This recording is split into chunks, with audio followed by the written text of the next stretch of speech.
আজকে যে বইটি নিয়ে কথা বলবো সেটি আমার পড়া প্রথম ইংলিশ বুক রিভিউ, যেটা ঋত্বিক সিংয়ের লেখা 'থ্যাংক ইউ ফর লিভিং'।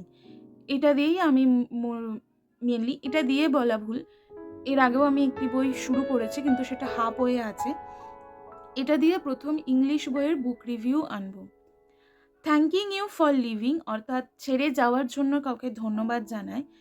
ছেড়ে চলে যাওয়ার জন্য ধন্যবাদ এক হতে পারে যে সেটা মানে যে ছিল বা যে সময়টা ছিল সেটা ভীষণ কারোর লাইফে টক্সিসিটি এনেছিল। এতটাই টক্সিসিটি এনেছিল যে সে চলে যাওয়ার পর বা সেই সময়টা পেরিয়ে যাওয়ার পর আমরা বলছি যে ধন্যবাদ, তুমি আমার জীবনে এসেছিলে তাই আমি হয়তো কিছু লার্ন করলাম ওই টক্সিস লাইফটা থেকে, বা বিভিন্ন যে সিচুয়েশনগুলোতে মধ্যে দিয়ে লেখক গেছে বা আমরা সবাই যাই, সেখান থেকে আমরা কিছু লার্ন করেছি। সবার জীবনে ওঠা পড়া সব কিছুই থাকে, তেমনি ঠিক যেমন দিনের পরে রাত্রি আসে ঠিক সেভাবেই সুখ দুঃখ প্যারালালি চলে এবং সবার লাইফেই হয়তো কোনো মানুষ কারোর লাইফে কোনো সময় ভীষণ টক্সিসিটি নিয়ে আসে। তো এই বইটা আমি বলবো যে সবচেয়ে বেস্ট পড়ার টাইম হচ্ছে এইরকম কোনো একটি সিচুয়েশন থেকে ওভারকাম করে বেরোনোর পর। তাহলে হচ্ছে সবচেয়ে বেটারভাবে এই বইটির কথাগুলো, লাইনগুলো বা সিচুয়েশনগুলোর সাথে মিল আর কি পাওয়া যাবে। আমি বলছি না যে অন্য সময় পড়া যায় না, আমি নিজেই অন্য সময় পড়েছি। কিন্তু যে ভাবনা থেকে লেখক এই বইটি লিখেছেন এবং যে ভাবনা বা যে পয়েন্ট অফ ভিউ, যে মাইন্ড অফ স্টেট বলা ভালো, এখান থেকে এই বইটি পড়লে বেস্ট বইটির যে সবচেয়ে বেস্টটা সেটা বোঝা যাবে। আমার মনে হয় সেটা যেকোনো কিছু টক্সিসিটি, এবার সেটা বা শুধু টক্সিসিটি না, হয়তো জীবনের সবচেয়ে প্রিয় মানুষ, সেটা আমি বলছি না যে সবসময় লাভ ইন বিটুইন যে দুটো মানে প্রেমিক প্রেমিকা সেরকম না। যেকোনো কোনো ভালোবাসার মানুষ ছেড়ে চলে যাওয়ার পর এই বইটি পড়লে মানে মাইন্ডটা হয়তো কুল হবে, বা ওই হয় না অনেক সময় যে আমরা প্রাণ খুলে কাঁদতে পারি না বা প্রকাশ করতে পারি না, সেটা আমার মনে হয় পারা যাবে। এই বইটিতে কি আছে? এই বইটিতে গল্প, কবিতা এবং ২-৪ লাইনের কথাও আছে। আমি দেখাচ্ছি কিছু উদাহরণ। যেমন এখানে দেখুন, বেশি না, ২ ৩-৪টে লাইনের একটা ছোট, ছোট লেখা। আবার এখানে একটা পোয়েম টাইপের লেখা আছে। এই যে পোয়েম, এখানে এরকম সবকিছু মিলিয়ে লেখা জিনিসটা। কিন্তু সব লেখাটার মধ্যেই সেই ভালোবাসা স এবং সবচেয়ে আমার যেটা ভালো লেগেছে লেখকের সেটা হচ্ছে তুলনা। যেকোনো সিচুয়েশন বা যেকোনো মোমেন্টটাকে তুলনা করার জন্য। যে বৃষ্টি পড়লে সেই বৃষ্টির ফোঁটাটা গায়ে পড়লে যে আমাদের অনুভূতিটা ভেতরে হয়, সেই অনুভূতিগুলোর সাথে সেই সিচুয়েশনগুলোর সাথে যে রিলেট করে লেখা, এটা খুব সুন্দর। এবং ১ম দিকে যেটা হবে, ১ম দিকে আমার যেটা হয়েছিল যে আমার খুব একটা ভালো লাগছিল না বা কিছু, কিছু লাইন ফানি লাগছিল যে এটা তো হবেই না। মানে এখানে একটা উদাহরণ দিয়েছেন যে তোমার কাছে মানে আমার কাছে ছাতা আছে, ভীষণ বৃষ্টি পড়ছে, আমি ছাতা নিয়ে যাচ্ছি। কেউ এসে আমার থেকে ছাতাটা চাইলো এবং আমি তাকে দিয়ে দিলাম, সে আমার ছাতাটা নিয়ে চলে গেল, আমি আমি ভিজছি। এই সিচুয়েশনটা আমি যেভাবে বললাম তাতে হাসি পাবে যে, বা মনে হবে যে কেন আমি দেবো কেন? আমারও সেটাই ১ম এ মনে হয়েছিল যে আমি দিতেই বা যাবো কেন? বৃষ্টি পড়ছে অঝোরে, আমার কাছে ছাতা আছে যখন আমি কেন দেবো? আমি কেন ভিজবো? কিন্তু এটাই যদি এইরকম পয়েন্ট অফ ভিউ থেকে দেখা যায় যে একজন মানুষ, একদম আমার জীবন খুব ভালো চলছিল। লাইক যে বৃষ্টি পড়ছে, আমার কাছে ছাতা আছে, তাহলে অসুবিধা হওয়ার কথা না। তেমনি আমার লাইফ দারুণ চলছিল। আমি কেউ একজন আমার জীবনে এলো এবং সে আমার লাইফের যে আনন্দগুলো সেটা নিয়ে চলে গেল। অর্থাৎ আমার কাছে যে ছাতাটা ছিল, যেটা প্রোটেক্টর ছিল, সেটা নিয়ে চলে গেল এবং আমি এখন ভিজছি। অর্থাৎ আমার লাইফটা খুব একটা ভালো চলছে না ইমোশনালি। তো এই দিকগুলো আর কি আমি ১ম টায় ধরতে পারিনি, বা আমার বেশ হাসি পাচ্ছিল ব্যাপারটা পড়ার সময়। কিন্তু তারপরেও বইটি পড়তে কোথাও গিয়ে শেষের দিকে বা মধ্যিখানের কিছুটা পড়ার পর সেই অনুভূতিগুলো আমিও ফিল করতে থাকলাম। এবং বললাম তো এখানে মানে বেশিরভাগটাই অবশ্যই গার্লফ্রেন্ড বয়ফ্রেন্ড এইদের নিয়ে লেখা, এই ভালোবাসাটা নিয়ে লেখা। কিন্তু উনি যেমন দুজন বন্ধুর মধ্যেকার ভালোবাসা, পেরেন্টসদের সাথে ভালোবাসা, কাজিনদের সাথে ভালোবাসা, তারপরে হচ্ছে সিমিলারলি সিবলিংসদের মধ্যেকার ভালোবাসা, সমস্ত কিছু নিয়ে লিখেছে এবং প্রত্যেকটা লেখা খুব মন ছুঁয়ে যাবে। কবিতাগুলো খুব সুন্দর সুন্দর। আমি কবিতা খুবই কম বুঝি, তারপরেও আমার খুব ভালো লেগেছে কবিতাগুলো বেশ। এবং সর্বোপরি আমি ইংলিশে পড়তে শুরু করেছিলাম এবং যেটা সবচেয়ে বড় কথা, যারা প্রথম ইংলিশ পড়ছে তাদের কাছে এই বইটি মানে পড়াই যায়, কারণ ভীষণ সহজ সরল ইংলিশে লেখা।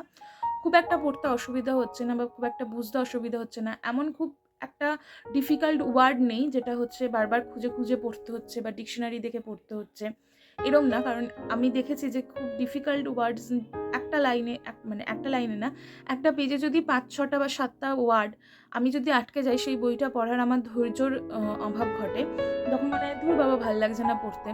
বারবার এখন তো আর ডিকশনারি খুলতে হয় না, তাও ফোন তো দেখতে হয়, গুগল চেক করতে হয়, এটার কী মানে, ওটার কী মানে। তো সেখানে আমার মনে হয় যেন আমি আটকে যাচ্ছি। কিন্তু যদি সারা বইতে ১০-১২টা, বা আমি এই বইটা পড়তে গিয়ে ১০-১২টা মতো ওয়ার্ডে আটকে গেছিলাম। তো সেটা আমার কাছে অনেক ইউজড। ঠিক আছে, ১০-১২টা ওয়ার্ড আমি দেখে জেনে নিলাম, বা অনেক সময় লাইন পড়তে পড়তে বুঝে গেছি, এটাও হয়েছে। তো সেখানে আমার যেমন ভোকাবুলারি বা আমার জানার পরিধিটাও বাড়ছে, আবার সঙ্গে আমি ইন্টারেস্ট সহকারে পড়তেও পারছি। যেটা হয় যে বারবার মানে একটা কোনো জিনিস বা একটা কোনো জিনিস স্মুথ যাচ্ছে, বা বলা ভালো যে ওই হাইওয়েতে যে গাড়িগুলো যায় এবং বারবার যদি আপনাকে মানে সিগন্যাল দেওয়া হয় কিছুক্ষণ অন্তর অন্তরই, তাহলে সেই স্পিড বাড়ে না বা সেই চালানোর ইচ্ছেটা থাকে না। আমরা লং ড্রাইভে যেতে ভালোবাসি। লং ড্রাইভে কোন রাস্তায় যেতে ভালো লাগে? যেখানে কোনো সেরকম সিগন্যাল নেই, বেশ সুন্দর করে সোজা একটা রাস্তা, যেখানে বেশ ভালোভাবে স্মুথলি গাড়িটাকে চালানো যাবে। কিন্তু বারবার যদি আপনাকে টার্ন নিতে হয় বা সিগন্যালে দাঁড়াতে হয়, সিগন্যালে আটকে যেতে হয়, তখন আপনার সেই জার্নিটা কিন্তু আর এনজয়েবল হয় না। তো সেরকম যে মানে অবশ্যই ভালো বই বা ভোকাবুলারি জ্ঞান বাড়ানো অবশ্যই উচিত। কিন্তু আমার মনে হয় যারা নভিস এই বিষয়ে, কোনো কিছুর বিষয়, তাদেরকে প্রথমেই শক্ত কিছু দেওয়া উচিত না। তাদের যে ইন্টারেস্টটা নিয়ে গ্রো করে তারা বুঝতে শুরু করেছিল, সেটা হারিয়ে ফেলার সম্ভাবনা অনেক বেশি বলে আমার অন্তত মনে হয়। তো তাদের জন্য এই ধরনের ছোট বই, যেখানে ছোট ছোট গল্প, ছোট ছোট কবিতা, একটা না অনেকটা পড়তে হচ্ছে না, তার জন্য মানে ইন্টারেস্টটা কমে যাচ্ছে না, এই বইগুলো বেশ সুন্দর। এই বইটা পড়ার জন্য আমি বলবো যে পড়ে বোঝার জন্য যে কোন ইমোশন থেকে লেখক এই লেখাগুলো পড়েছেন, তার জন্য আমার মনে হয় একটা সার্টেন এজ অফ মাইন্ড সেটা থাকা দরকার। তারপর এই বইটি পড়া দরকার। আমি বলছি না যে এখানে এমন কিচ্ছু নেই, আমি বলছি যে এমন কিছু নেই বা যা এটা অ্যাডাল্ট্রি হিসেবে গ্রহণ করা হবে, যে মানে মোটামুটি একটা এজের ওই ১৭-১৮ বছরের বাচ্চারা, বা ১৭-১৮ বছরের এখনকার বাচ্চারা যথেষ্ট স্মার্ট, তার নিচের বাচ্চারা পড়তে পারবে না সেটা বলছি না, কিন্তু তারা সেই অনুভূতিটাকে ছুঁয়ে যেতে পারবে না। আবার এটাও উচিত, যেহেতু এটা ইমোশনের ওপর লেখা, একজন ১৭-১৮ বছরের বা মানে একজন ১৭-১৮ বছরের ছেলে বা মেয়ে পড়লে যে ইমোশনটা ওরা ক্যাচ করবে বা যে লেখাগুলো পড়ে যে ইমোশনটা ওরা বুঝবে, তেমনি আমাদের মতো বয়সী ২৫-২৬ বছর বয়সের একটি ছেলে বা মেয়ে, সে আলাদা বুঝবে, তার কাছে এই লেখাটা অন্য একটা মানে হবে। আবার আমাদের যে যারা বড় সেরকম এজ গ্রুপের মানুষেরা, তাদের কাছে লেখাটা আবার অন্য মাহাত্ম্য হবে। তো এই লেখাটার অনেক কটা পয়েন্ট অফ ভিউ থাকতে পারে, অনেক কটা পার্সপেক্টিভ থাকতে পারে। আমি যেভাবে লেখাটা দেখছি আপনি সেটা সেভাবে নাও দেখতে পারেন। অতএব আমার ভালো লাগছে মানে এটা নয় যে এই বইটা আপনারও ভালো লাগবে। কারণ আমার মনে হয় ডিটেকটিভ স্টোরি বা যেগুলো গতে বাঁধা লেখা হয়, সেগুলো যেখানে ইমোশনাল টাচটা কম থাকে, ফ্যাক্টের খেলা থাকে, সেখানে একটা বই আমার ফ্যাক্টসগুলো সাজিয়ে গুজিয়ে কিভাবে ডিটেকটিভ সেই গল্পটা দাঁড় করালো, জাল বুনলো, জাল খুললো, এটা আমার মনে হয় যে আমার ভালো লাগছে, আপনারও হয়তো লাগবে। কারণ মানে একই ডিরেকশনে সবাই ভাববে। কিন্তু ইমোশন তো একেকজন মানুষের মধ্যে একেক রকমের থাকে। তাই কার ইমোশন কতটা, কে ইমোশনাল, কে নয়, বা কে কিভাবে দেখছে, এটা আমি মনে করি বয়স এবং অভিজ্ঞতা এগুলোর ওপরও ডিপেন্ড করবে। তো আমার বইটি ভালো লেগেছে বেশ। ভালো লাগার যদি কারণগুলো বলতে হয়, তাহলে প্রথম হচ্ছে অ্যাজ আ নভিস রিডার আমার এই বইটি পড়তে অনেক সুবিধা হয়েছে। খুব সিম্পল ওয়ার্ড, সিম্পল ল্যাঙ্গুয়েজে লেখা, লেখকের রিলেট করার যে বা উদাহরণ দেওয়ার যে জিনিসগুলো বা ভঙ্গিমাগুলো, এগুলো খুব ভালো লেগেছে। আর ৪ নাম্বার বলা ভালো যে খুব ছোট, ছোট গল্প, ছোট, ছোট লেখা, ৩-৪ লাইনের লেখা, একটু আঁকা আছে, একটু কবিতা, একটু গল্প টাইপের, একটু ছোট, ছোট শর্ট ২-৪ টে লাইন। তো এগুলো থাকার ফলে কি কোনোটাই একঘেয়েমি আমার লাগেনি। তো আমার এই বইটা বেশ ভালো লেগেছে এবং ওনার আরেকটি খুব বেস্ট সেলিং আরকি বুক, সেটা হচ্ছে 'I Don't Love You Anymore'। এবার আমি এই বইটা হয়তো সংগ্রহ করব এবং আমার একটি ছাত্রী আরকি পড়েছে এই বইটি। সে আমাকে বলল যে আ ওই বইটাতে নাকি শুধুই কবিতা আছে। তো দেখা যাক। আম আমার খুব ইচ্ছা আছে সেই বইটিও পড়ার, ঋত্বিক সিং এর লেখা। দেখা যাক কিরকম হয়। আর আপনারা যদি বইটি অলরেডি পড়ে ফেলেন, তাহলে জানান যে 'থ্যাংক ইউ ফর লিভিং' বইটি আপনাদের কেমন লাগলো বা আপনাদের কি পার্সপেক্টিভ?